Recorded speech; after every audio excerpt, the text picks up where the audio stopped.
everyone, this is Aprajita from evidyarthi.in and let's continue our last topic of this chapter number 6, human resources from your book Geography। चलिए हम अपने topic पे आते हैं। हमारा topic है पॉपुलेशन कॉम्पोजिशन।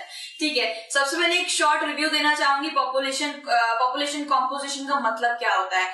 इससे हमें पता चलता है कि एक पर्टिकुलर कंट्री में जितने भी लोग रह रहे हैं वो कौन सी एज ग्रुप से बिलोंग करते हैं, कितने मेल है कितने फीमेल है, क्या काम करते हैं, क्या प्रोफेशन इन्वॉल्व रहते हैं उसमें, कितनी इनकम है, कितना हेल्थ कंडीशन अच्छा है।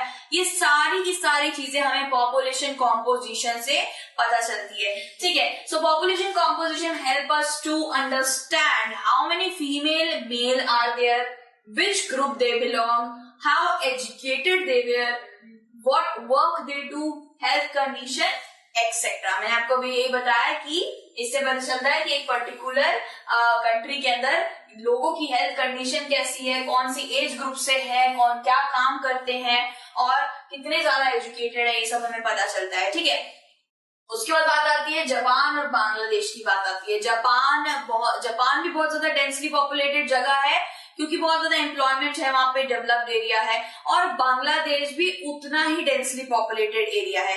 दोनों में आप कह सकते हैं तकरीबन बहुत ज्यादा हाई पॉपुलेशन है। लेकिन यहाँ पे बात हाई पॉपुलेशन की नहीं चल रही है, मेरे यहाँ ज्यादा इंसान है तेरे यहाँ कम है, ये बात नहीं चल रही है। मेन बात है कि वो जो लोग वहां पे रह रहे हैं वो कितने ज्यादा एजुकेटेड है, कितने ज्यादा डेवलप्ड है, वहां पे इकोनॉमी कितनी ज्यादा डेवलप है। सिर्फ लोगों की ग्रोथ बढ़ाने से कुछ नहीं होता है, उसके अंदर एजुकेशन होनी चाहिए, लोगों में दिमाग होना चाहिए, भाई स्किल होना चाहिए, तभी एक पर्टिकुलर कंट्री आगे बढ़ पाएगी, डेवलप हो पाएगी। ठीक है, अगर आप इंडिया की बात करें, हम अपने भारत की बात करें तो भारत पांच के अंदर से बिल्कुल उसी के अंदर आता है, मतलब से 5 से ज्यादा नहीं होता। किसी भी लाइन में ले लीजिए, इकोनॉमी में ले लीजिए, टेक्सटाइल में ले लीजिए, आर्मी में ले लीजिए, पैरामिलिट्री ट्रूप्स में ले लीजिए, हर चीज में, नेवी में ले लीजिए, इन चीज में 5 से कम हर चीज में आएगा। वो 5 से ज्यादा कहीं नहीं है, कहीं पे 7th नहीं है, कभी 6th नहीं है। हर बार या तो 2nd लार्जेस्ट होगा या तो 3rd लार्जेस्ट या तो 1st लार्जेस्ट आ जाता है। ठीक है, सो बेसिकली ज्यादा से ज्यादा पॉपुलेशन रखने से कुछ नहीं होगा। इंडिया में भी बहुत पॉपुलेशन है, लेकिन हर एक व्यक्ति के पास एक अलग ही डेवलपमेंट स्किल उसके पास चल रही है।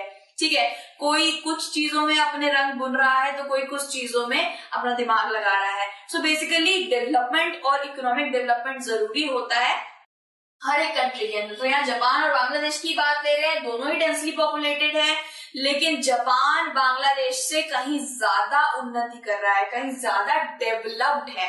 ठीक है, so basically high growth of population नहीं होनी चाहिए, नॉर्मल होनी चाहिए, और वो जितनी भी नॉर्मल पॉपुलेशन है सब में एजुकेशन अच्छी होनी चाहिए, हेल्थ अच्छी होनी चाहिए। ठीक है, so population pyramid tells us how many womens and mens along with infants survive. So एक पॉपुलेशन पिरामिड को एज सेक्स पिरामिड भी बोला जाता है।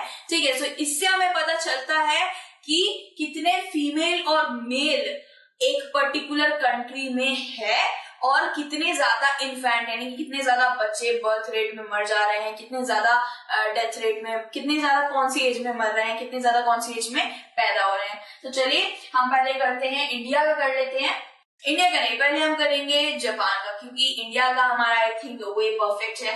पहले जापान की बात करें तो जापान में आपको एक चीज याद रखनी है कि पॉपुलेशन पिरामिड हमेशा ऐसे रहना चाहिए जैसे इंडिया का है, बिल्कुल नीचे से बिल्कुल ब्रॉड होना चाहिए और ऊपर से नैरो नैरो नैरो नैरो हो जाना चाहिए। ठीक है, तो यहाँ पे सबसे ऊपर जो एज होती है वो होती है 80, 85, 90, 100, यहाँ तक तो इंसान की मृत्यु हो जानी चाहिए। उसमें पूरी कंट्री को कुछ लाभ नहीं होगा, ना ही कोई नुकसान होगा, क्योंकि यार 100 and 105, 85 की एज में तो लोग बूढ़े हो जाते हैं, तो तब वो क्या ही नेशन की हेल्प कर पाएंगे। सो बेसिकली जो उम्र हमें चाहिए वो यहाँ पे आ जाती है 15, 20, 25 एंड 30। यहाँ की जो उम्र है ना, ये हमारी यंग ग्रोथ पॉपुलेशन है। ये जो यंग स्किल्ड होते हैं, यहाँ पे बच्चे बहुत ज्यादा स्किल्ड होते हैं, तो प्रगति करा सकते हैं, नेशन को कुछ बड़ा बनाने में काफी ज्यादा मददगार हो सकते हैं।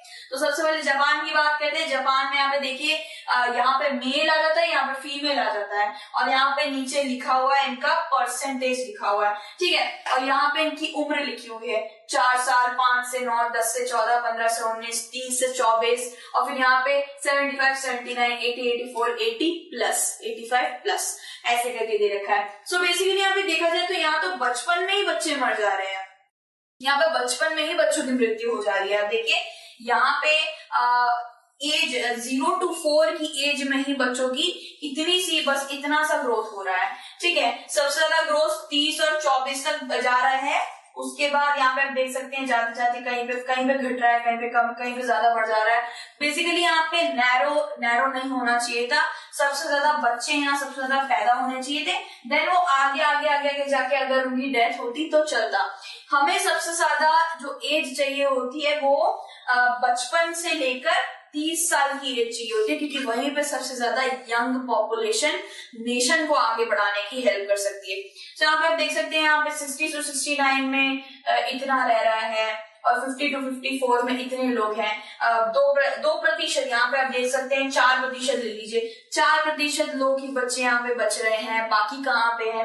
बाकी नहीं है। यहाँ पे सिर्फ 2% फीमेल आ रही हैं, मेल में 4% बच्चे पैदा हो रहे हैं, फिर 4% रह जा रहे हैं, ठीक है। फिर यहाँ पे बात आ रही है 5 to 9 की बात करें तो 5 to 9 में सिर्फ 3% बच्चे रह रहे हैं। मतलब जब बच्चे 3 या 4 साल की एज को रीच कर रहे हैं तब वो मर जा रहे हैं। सिर्फ जितने बच्चे बच रहे हैं वो है 3 या 4% ही बच रहे हैं, ठीक है। तो यहाँ पे जैसे ये बता रहे हैं 15 to 19 की एज ले लीजिए, 15 से 19 साल की एज ले लीजिए, ठीक है। तो एडोलेसेंस की एज हो गई है, तो यहाँ पे बच्चे कितने बच रहे हैं? सिर्फ 5% बच जा रहे हैं। So this is really a low, मतलब इन्फेंट लोग बच ही नहीं पा रहे। 20 साल की एज से पहले कितने बच्चे मर जा रहे हैं, ठीक है। सो 5 से 6% ही जो हो रहे हैं वो सर्वाइव कर पा रहे हैं, ठीक है। फिर यहाँ पे बात करते हैं, हम इंडिया की बात करते हैं। ऐसा नहीं है कि हर ये कंट्री खराब है, ये कंट्री अच्छी है, ऐसा नहीं है। अभी आप देखिए तो जापान इंडिया से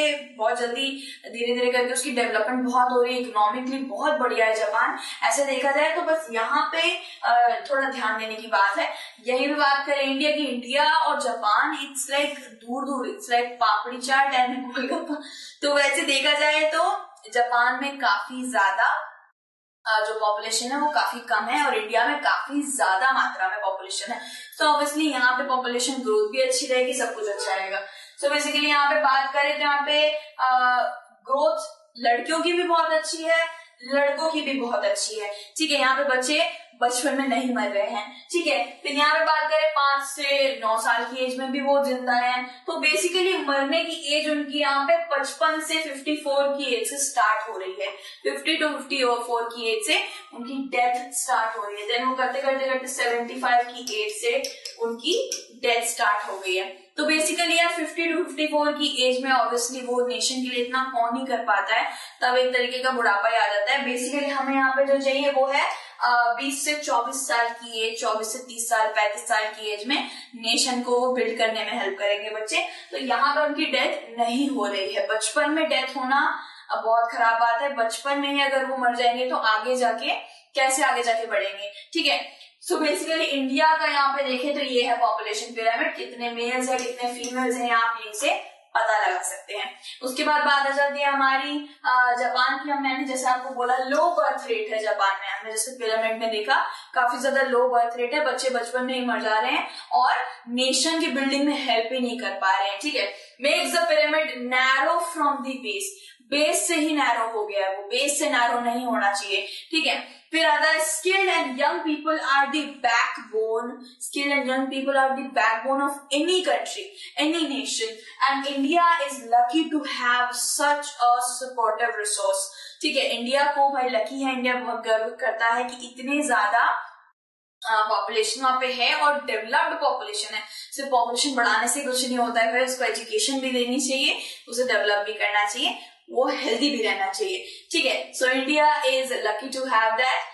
They must be educated and productive for development। सिर्फ उनका बचपन में मतलब बर्थ हो जाना या उनको छोड़ देना रास्ते पे, उनको अच्छा सैनिटेशन नहीं मिल रहा है, न्यूट्रिशन नहीं मिल रहा है, सो इसकी वजह से भी वो मर सकते हैं। सो इंडिया में यही बात अच्छी होती है कि बर्थ से, बचपन से आप लोगों को भी, हमें भी, सबको मम्मी पापा बहुत ध्यान रखते हैं, इसीलिए हम इतने बड़े होके नेशन की हेल्प कर पा रहे हैं। ठीक है, अब यहाँ पे एक और आप ये आपकी बुक से मैंने एक छोटा सा पिक्चर लिया है।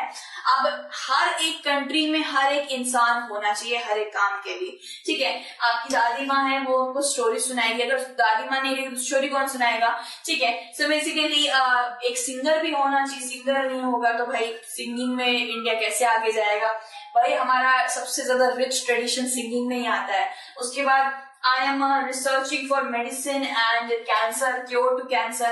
So यहाँ पे डॉक्टर की बात आती है, डॉक्टर है, कोई फार्मर है, अगर फार्मर नहीं होगा तो एग्रीकल्चर नहीं होगा, खाना नहीं मिलेगा। ये हाउसवाइफ है, हाउसवाइफ भी बहुत ज्यादा काम करती है। ठीक है, सो आई बिल्ड अ ब्रिज, तो ये आर्किटेक्चर में आ जाता है। तो हर एक कंट्री में हर एक पर्टिकुलर काम के लिए हर एक इंसान होना चाहिए और उस काम में बिल्कुल माहिर होना चाहिए। ठीक है, तो इसी के साथ हमारे पूरा चैप्टर क्लियर आउट होता है। बाकी के हमने जो क्वेश्चन आंसर्स करने थे वो हम नेक्स्ट वीडियो में कंटिन्यू करेंगे।